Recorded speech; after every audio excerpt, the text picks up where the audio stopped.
dosen pengampu IPSMI SD pada hari ini, dan juga teman-teman yang kelas PGMI yang selalu saya banggakan. Hari ini kami kelompok 5 akan mempresentasikan makalah tentang masyarakat wirausaha sosial sukses dan kebijakan pemerintah dalam mengembangkan profesi guru IPS. Singkat saja, langsung kita mulai pada hari ini dengan melafazkan basmalah. Bismillahirrahmanirrahim. Selanjutnya, materi pertama yang akan disampaikan oleh saudari Gita. Kepada Gita, kami persilakan.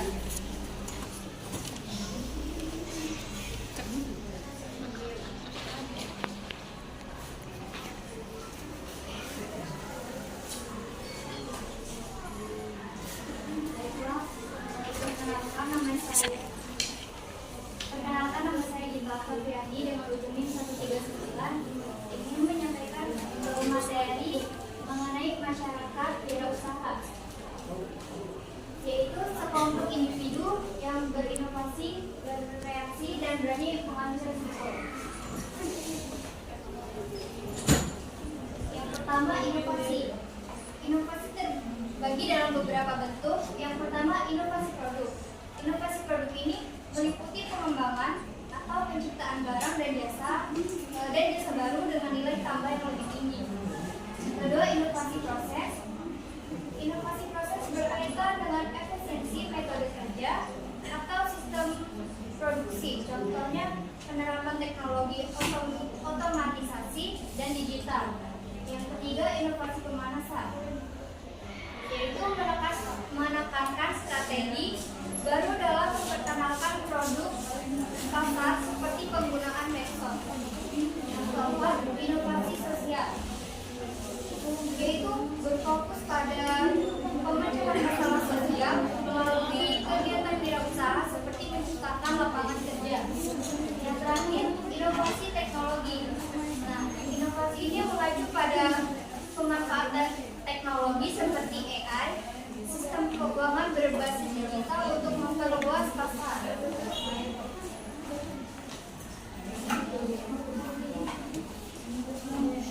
Selanjutnya, pembelajaran dalam pengetahuan dalam masyarakat wirausaha. Yang pertama itu berbasis pengalaman. Masyarakat memperoleh pengetahuan melalui praktik langsung atau mengelola usaha kecil. Yang kedua itu berbasis kolaboratif.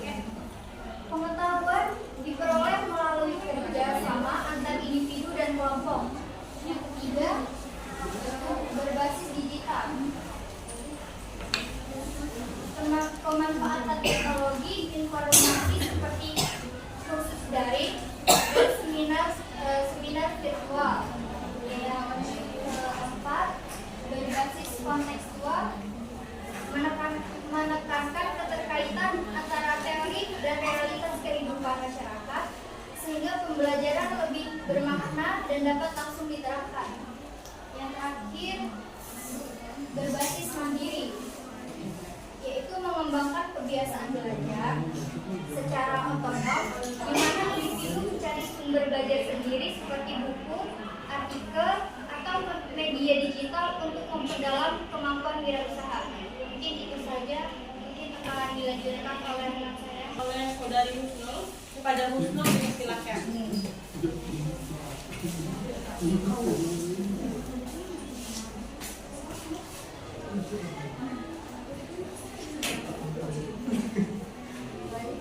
Saya Fatimah dari Ujian 125. Di sini yang pertama itu poin-poin utama kewirausahaan. Nah, masyarakat wirausahaan itu memiliki ciri khas yang menjadikannya sebagai pilar utama dalam pembangunan ekonomi dan sosial. Yang mana karakteristiknya itu mencerminkan pola pikir, nilai-nilai dan perilaku yang berorientasi pada kemandirian, kreativitas, dan keberanian dalam menghadapi perubahan. Yang pertama itu karakteristiknya ada kemandirian. Di sini individunya itu memiliki kemampuan kemandirian, yaitu menciptakan keputusan dengan cepat, terus berani mengambil risiko, dan juga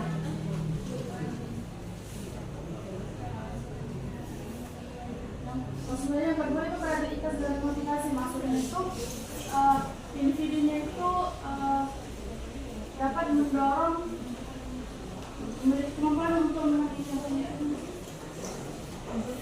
Oh ya, kreativitas mendorong sebagai berpikir di luar kebiasaan. Maksudnya itu contohnya kayak kopi kenangan dan Jenny Jiwa. Di situ mereka tidak hanya menjual minuman, tetapi juga menciptakan brand experience yang unik dan menarik. Lalu yang ketiga itu keberanian mengambil risiko. Di sini individu itu harus mampu menimbang kemungkinan, yaitu menciptakan keputusan dengan cepat dan siap menanggung konsekuensi yang muncul. Lalu yang keempat itu etika dan tanggung jawab. Di sini dalam berwirausaha itu punya etika bisnis, yaitu meliputi keadilan, kejujuran, dan keterbukaan terhadap mitra, konsumen, dan lingkungan. Kelima itu kemampuan adaptasi. Di sini kemampuan ini membantu wirausahawan itu bertahan di tengah perubahan, yaitu dengan cara mempelajari hal baru dan menyesuaikan strategi bisnis. Lalu yang kelima itu semangat kolaborasi, yang mana individunya itu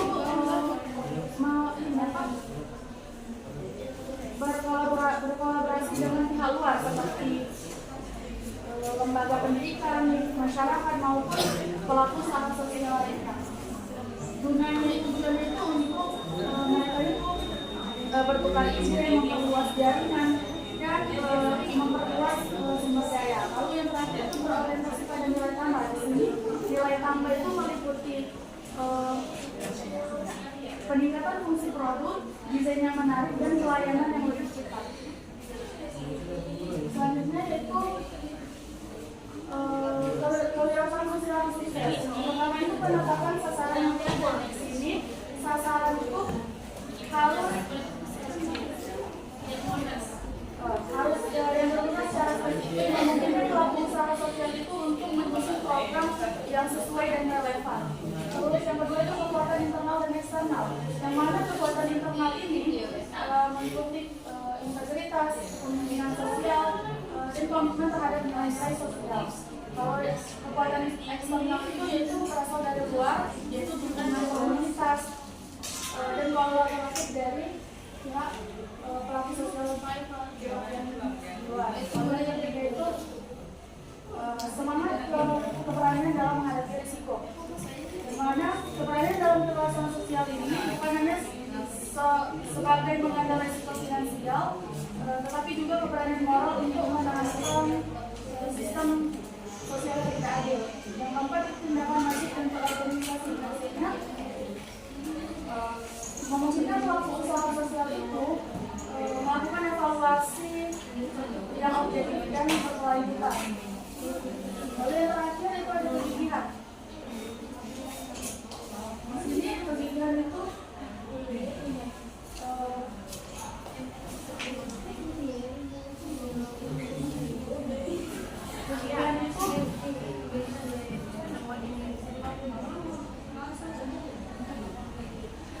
yang terakhir itu kegigihan.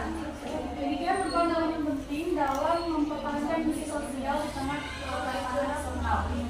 Di mana kegigihan ini mencerminkan proses pembelajaran sosial yang berkelanjutan, di mana pelaku usahanya itu terus beradaptasi, merealisasi dan memperbaiki strategi.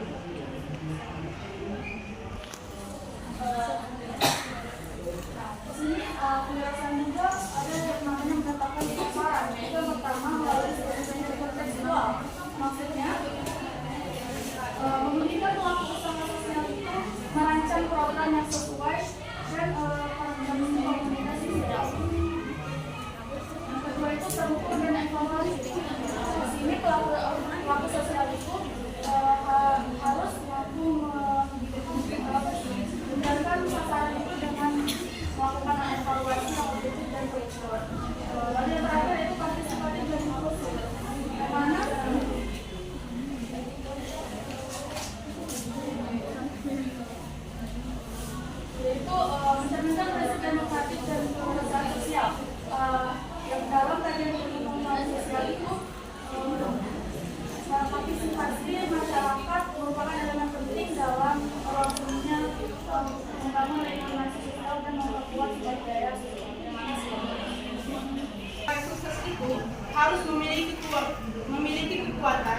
sebagai faktor utama yang dapat membentuk usaha tersebut menjadi sukses, berjalan dengan lancar, lalu memiliki dampak yang nyata bagi masyarakat. Nah, kekuatan ini dibagi menjadi dua, yaitu kekuatan internal dan eksternal. Nah, kekuatan internal ini merupakan sesuatu atau kemampuan atau juga modal yang berasal dari diri pelaku usaha tersebut. Nah, di mana ini mencakup integritas, kepemimpinan, dan cara berbicara yang baik, dan lain-lain. Nah, yang kedua ada eksternal. Eksternal ini merupakan dukungan yang berasal dari lingkungan sosial. Nah, dukungan dari lingkungan sosial ini sangat penting bagi pelaku usaha sosial ini dapat mencakup sosial yang sukses tadi. Di garis bawah itu yang sukses. Kenapa? Karena dengan dukungan ini, dengan dukungan yang baik, dapat membantu pelaku usaha sosial ini dapat mengembangkan usahanya supaya bertahan lama. Sebaliknya juga, jika dukungan lingkungan sosial yang buruk dapat menyebabkan pelaku usaha sosial ini tidak dapat bertahan lama. Nah, yang kedua, dua, tiga. Nah, belakang ke kamera lah juga. Selanjutnya, kewirausahaan sosial yang sukses itu harus menemukan semangat keberanian. Kenapa? Karena keberanian dalam kewirausahaan sosial bukan hanya soal mengambil risiko finansial, tetapi juga keberanian mengambil moral untuk menantang sistem yang tidak adil. Nah, jadi dalam IPS keberanian ini dapat dipahami sebagai bentuk resistensi terhadap dominasi struktural dan juga sebagai upaya rekonstruksi nilai-nilai sosial. Jadi pelaku usaha sosial ini seringkali berhadapan dengan stigma, penolakan atau bahkan ancaman ketika menyuarakan isu-isu sensitif seperti diskriminasi dan juga eksploitasi anak dan juga penyimpangan gender. Mungkin itu saja yang dapat saya jelaskan. Saya kembalikan ke moderator.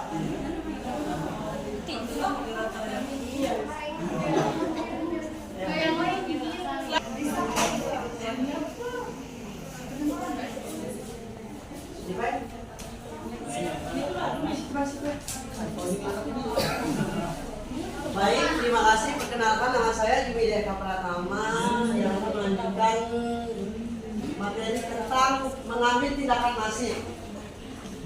Mengambil tindakan masif dalam kewirausahaan sosial berarti melakukan langkah-langkah strategis yang signifikan dan berdampak sosial yang nyata. Pentingnya mengambil tindakan masif adalah untuk memberikan dampak yang lebih luas dan mendalam. Yang pertama yaitu ada mobilisasi sumber daya dan kolaborasi, yaitu memobilisasi seluruh sumber daya dan mencoba melakukan kolaborasi dengan yang lebih hebat dari kita. Yang kedua yaitu perencanaan strategis, yaitu merencanakan dan membuat strategis agar tindakan masif itu tersebut menghasilkan sesuatu yang lebih baik. Yang ketiga yaitu implementasi dan evaluasi, yaitu mengimplementasikan serta mengevaluasi tentang tindakan dan apa dampak dari tindakan masif tersebut.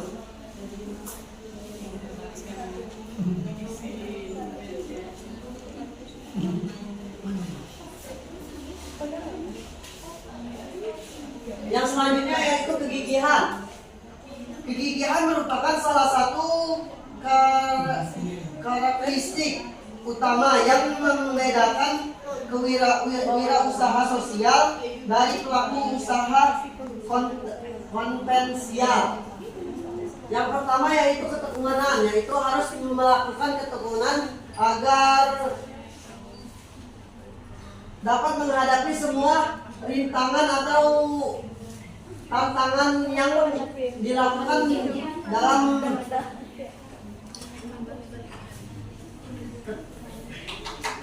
menekuni sesuatu kegiatan tersebut. Yang kedua yaitu beradaptasi dan berinovasi.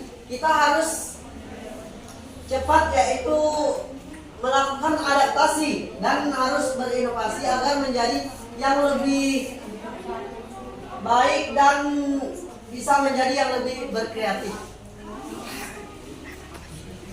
Yang ketiga yaitu komitmen. Komitmen adalah yaitu harus bisa peka dengan apa yang kita inginkan untuk mencapai suatu kegiatan tersebut. Terima kasih. Saya kembali ke moderator. Oke. Baik, terima kasih Ibu Yedi atas penjelasannya. Selanjutnya materi yang akan disampaikan oleh Mega. Kepada Mega dipersilakan. Aduh, pegang. Ini materi yang berhubungan tuh. Ini siapa yang jelas poin-poin utamanya?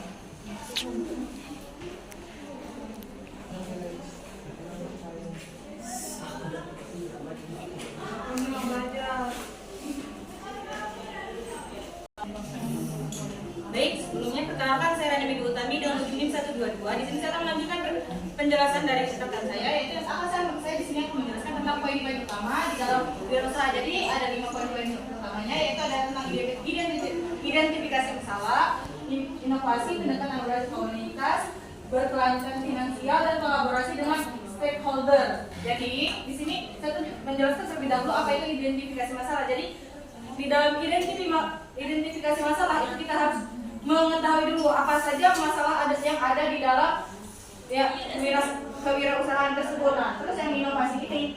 Nah, inovasi kita juga sebagai seorang wirausaha itu harus bisa berinovasi dengan pasar yang global. Kita tidak bisa stuck saja di sana. Kita tuh harus terus berkembang mengikuti dengan alurnya zaman. Nah, pendekatan berbasis komunitas. Nah, apa sih pendekatan berbasis komunitas? Jadi kita tuh harus ada pendekatan dengan komunitas-komunitas yang lain, dengan golongan-golongan yang lain di kalangan kewirausahaan tersebut, supaya apa? Supaya kita juga mengetahui tentang perkembangan yang ada pada kewirausahaan tersebut. Nah, jadi yang keberlanjutannya ini keberlanjutan finansial. Jadi ini akan poin utamanya itu keberlanjutan finansial. Dan dengan kita mengetahui tentang ini poin-poin utama dalam kewirausahaan yang sosial yang sukses, itu ada keberhasilan finansial. Nah, keberhasilan finansial itu tersebut dari kita sendiri, dari bagaimana kita mengatur keuangan di dalam kewirausahaan kita, mengaturnya, kita juga harus bisa mengaturnya, bukan kita hanya sekedar membuka wirausaha aja, bukan, kita juga harus mengatur modalnya seberapa dan hasilnya berapa dan keuntungannya berapa. Nah, yang terakhir ada kolaborasi dengan stakeholder. Nah, bisa tolong disekat dulu di sini. Ya maaf, saya akan melanjutkan apa itu tentang kolaborasi dengan stakeholder. Jadi stakeholder itu adalah kita bekerja sama dengan yang pihak-pihak yang lebih di atas dengan kita, yaitu bisa dengan pemerintah lembaga swasta ataupun negeri. Baik, materi selanjutnya. Nah, berikutnya akan membahas tentang kebijakan pemerintah dalam mengembangkan profesi guru PIPS. Nah, di sini kan ada 4 poin, yaitu UUD nomor 14 tahun 2005. Apa sih UUD itu? Isi UUD nomor 14 tahun 2005 itu membahas tentang guru dan dosen. Nah, yang kenapa harus ada kebijakan di dalam pemerintah tersebut? Karena pendidikan di Indonesia ini masih sepenuhnya sebelum efektif itu. Seperti ya masih ada kesenjangan kompetensi, keterbatasan akses dan disparitas kesenjangan guru ya, seperti guru-gurunya di kota dan yang di daerah dalam itu berbeda. Nah, berikutnya tentang pelatihan formal. Pelatihan formal ini meliputi tentang musyawarah guru dalam mata pelajaran GPMP, berikutnya COCI, dan ketiga adalah mentoring. Nah, dalam hal ini adalah program-program yang akan pemerintah bisa diterapkan untuk berikutnya bisa untuk meningkatkan profesi guru, yaitu adalah PPG, PKB, dan 3T.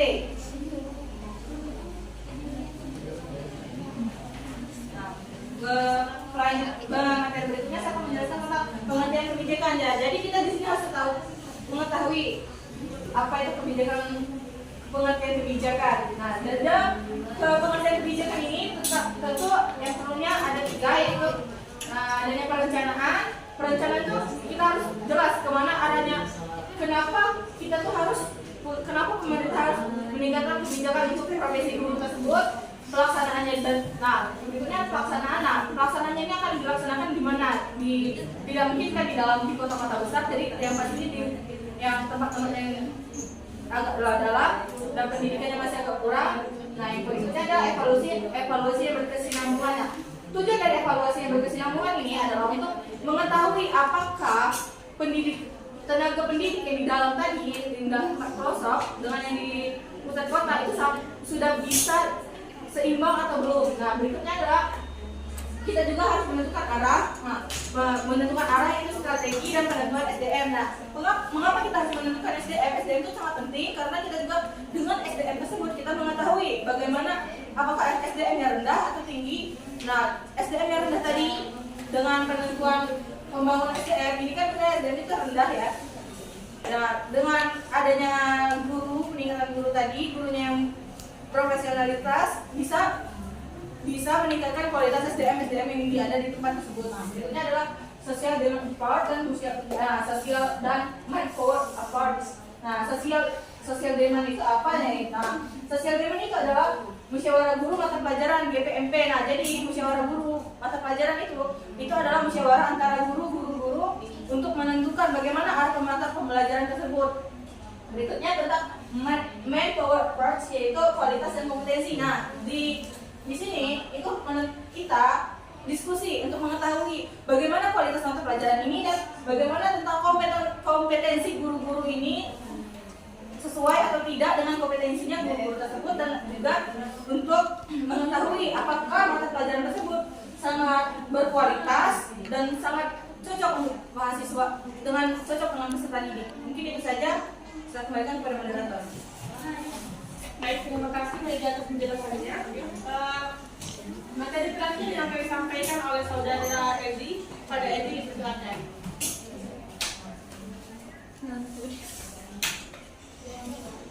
Baik, terima kasih atas para moderator. Di sini saya akan melanjutkan materi dari di sini saya akan melanjutkan pembahasan materi dari penjelasan dari Mega Triutami tadi. Sebelumnya saya Said Maizi, Union 138.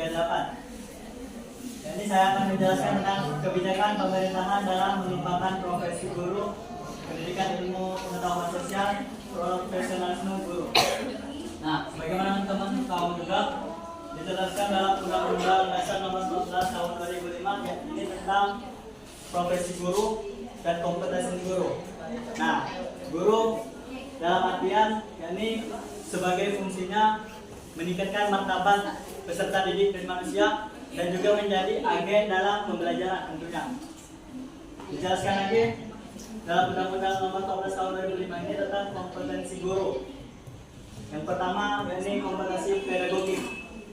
Kalau kompetensi pedagogik ini yakni seni dalam mengajar kepada peserta didik.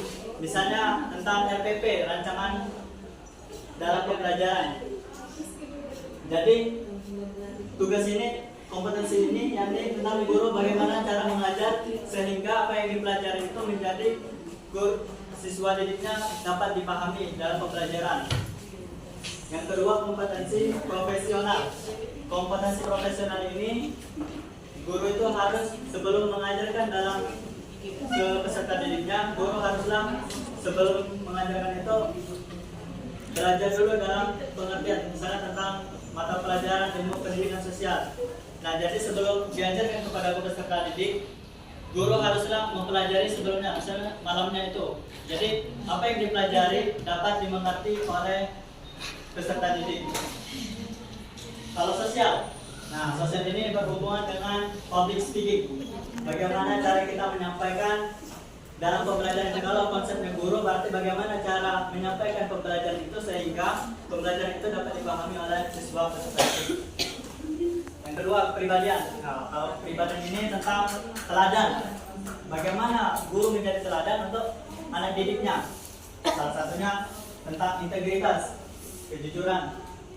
Adapun juga tentang disiplin. Bagaimana peserta didik mau disiplin kalau gurunya saja misalnya telat dalam pembelajaran, telat ke sekolah. Lanjut, tugas dan tanggung jawab guru. Sebagaimana teman-teman tahu juga, guru bukan hanya pengajar. Teman-teman tahu pasti pengajar itu kan konteksnya hanya sekedar mentransferkan ilmu kepada orang. Bukan hanya itu, namun juga menjadi pendidik. Pendidik ini yakni proses guru dalam mendidik suatu peserta didik. Jadi jangka yang panjang, bukan hanya sekedar mentransferkan ilmu. Pembimbing tentu fasilitator. Fasilitator ini yakni memfasilitasi. Jadi kalau seandainya siswa didik kurang mengerti, guru haruslah dengan senang hati memberikan waktunya untuk menjelaskan dan membimbing anak itu. Dan yang kedua, evaluator. Evaluator ini menjadi evaluasi dalam pembelajaran. Itu kalau dalam evaluasi itu bukan hanya tentang buruk dalam pembelajaran, dalam kurikulum, bukan. Namun menjadi lebih baik sehingga dalam pembelajaran itu tersampaikan dengan baik dan dapat dimengerti oleh peserta didik itu tersendiri. Teladan sudah dijelaskan tadi, guru juga menjadi teladan bagi siswa didiknya, baik dari segi integritas, disiplin, kebersihan, dan lain sebagainya. Lanjut ke penilaian. syarat-syarat guru profesional. Saya ulang, lanjut ke penilaian dulu. Nah, kalau dari penilaian itu nanti tentang evaluasi tadi, tentang evaluasi dalam setiap pembelajaran itu, pengukuran. Selama biasanya dalam 1 tahun satu mata pelajaran itu ada hal yang diukur, baik dari kognitifnya, pengetahuannya dari siswa itu, afektif, sikap dari siswa itu maupun psikomotorinya. Dan yang kedua refleksi itu yakni feedback, atau guru itu juga mengevaluasi berkaca dengan selama dia mendidik itu. Bukan hanya guru namun juga siswa, terutama guru dalam pembelajaran itu metode apa memang signifikan, memang benar. Misalnya metode ceramah, terkadang anak murid malas dalam mendengarkan ceramah terus. Jadi, nah kalau ada refleksinya, jadi metode itu bisa diulang, misalnya dirubah dengan metode PBL, Project Based Learning. Lanjut ke syarat-syarat guru profesional. Yang pertama tentu sarjana. Maksudnya pendidikannya minimal sarjana S1. Kenapa? Karena yang diajar itu adalah ilmu. Jadi kalau seandainya si pengajar lulusan SMA, bukannya tidak mungkin ya, tapi takutnya yang diajarkan itu malah salah dalam penyampaian, karena yang diajarkan itu ilmu pengetahuan. Yang ketiga ini tentang etika profesional. Tentu dalam etika, guru menjadikan dalam pembelajaran itu etika yang baik. Bagaimana seorang guru dalam mengajarkan kepada siswanya dan siswa dalam menerima ilmu itu. Jadi saling menghargai dalam setiap pembelajaran itu tersendiri.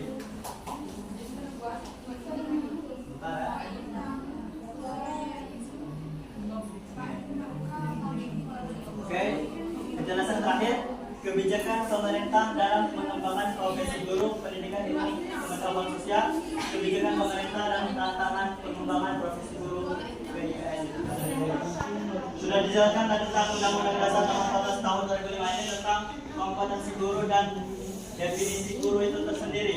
Adapun Undang-Undang Dasar Nomor 74 Tahun 2008 ini yakni tentang mekanisme guru pegawai sipil, misalnya dalam pengangkatan dan tunjangan. Di sini dijelaskan dalam Undang-Undang Nomor 74 Tahun 2008 ini tentang pemerataan distribusi tenaga pendidik.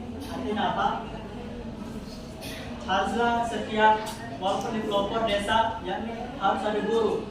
Bagaimana teman-teman tahu ini 3T, terdepan, terluar, dan tertinggal.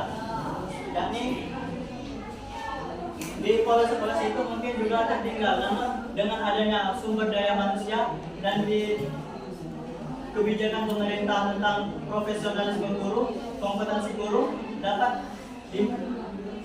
dimasukkan dalam di desa tertinggal ini. Jadi sehingga sumber daya manusianya bertahap dengan tahap menjadi lebih baik tentunya. Yang ketiga, yakni penguatan kompetensi profesionalisme guru PIBS. Pelatihan tematik, artinya apa? Pelatihan tematik ini fokus ke pembelajaran, tidak keluar dari pembelajaran atau judul dalam pembelajaran itu. Kolaborasi MBMP. MBMP artinya musyawarah bimbingan mata pelajaran. Artinya apa? Setiap guru ini bermusyawarah rapat dalam pembelajaran mata pelajaran itu tersendiri. Misalnya setiap guru ada rapat setiap minggunya untuk bagaimana pembelajaran itu selama seminggu itu apakah baik atau masih ada kekurangan, dapat disimpulkan, yakni mengevaluasi dari per minggu, biasanya per bulan ataupun per tahun. Lanjut ke teknologi digital, tentu dengan dengan ininya Iptek, perkembangannya Iptek ini ilmu teknologi, kita bisa mengkolaborasikan dalam pembelajaran, yakni tentang model PBJL, Problem Based Learning, atau PJBL, Project Based Learning. Jadi bisa dimasukkan dalam teknologi digital. Nah, yang ini peningkatan kesejahteraan. Yang pertama, tunjangan profesionalisme. Sebenarnya banyak tunjangan dari guru ini.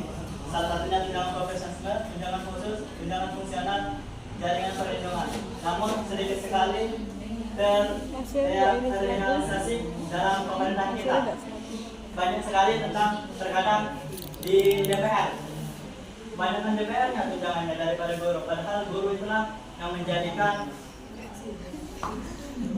peserta didik manusia menjadi lebih baik tentunya. Karena setiap negara kalau mau berkembang, kalau mau maju, yakni tentang pendidikan yang pertama dan paling utama. Terima kasih. Wassalamualaikum warahmatullahi wabarakatuh.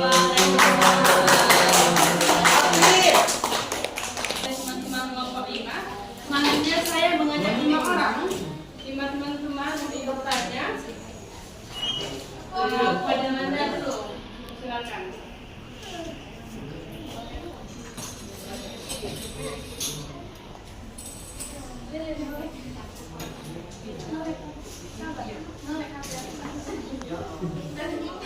Oke, Nabila dulu aja.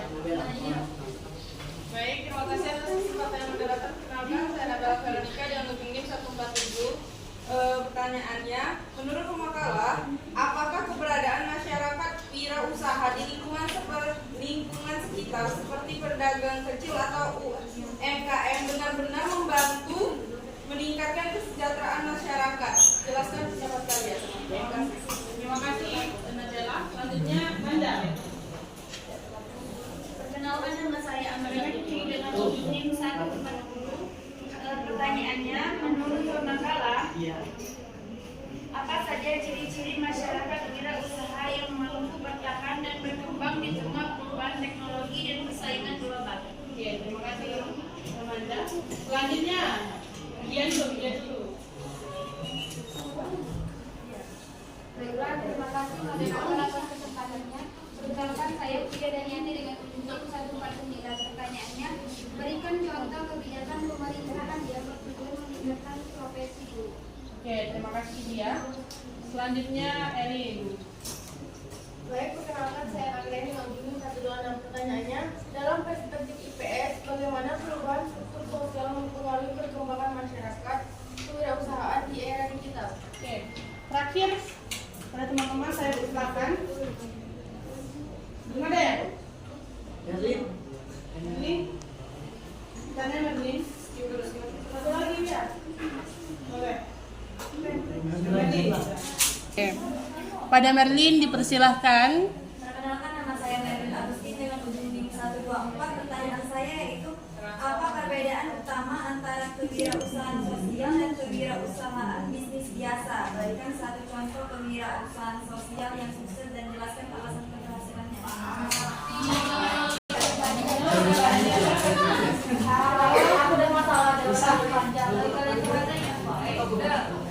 Baik, terima kasih kepada teman-teman yang sudah bertanya, dan juga saya ucapkan terima kasih kepada teman-teman yang sudah menyimak pemaparan materi dari kelompok kami. Saya mohon maaf apabila ada perkataan yang salah. Kepada Allah saya mohon ampun. Saya akhiri. Wassalamualaikum warahmatullahi wabarakatuh. Waalaikumsalam warahmatullahi wabarakatuh.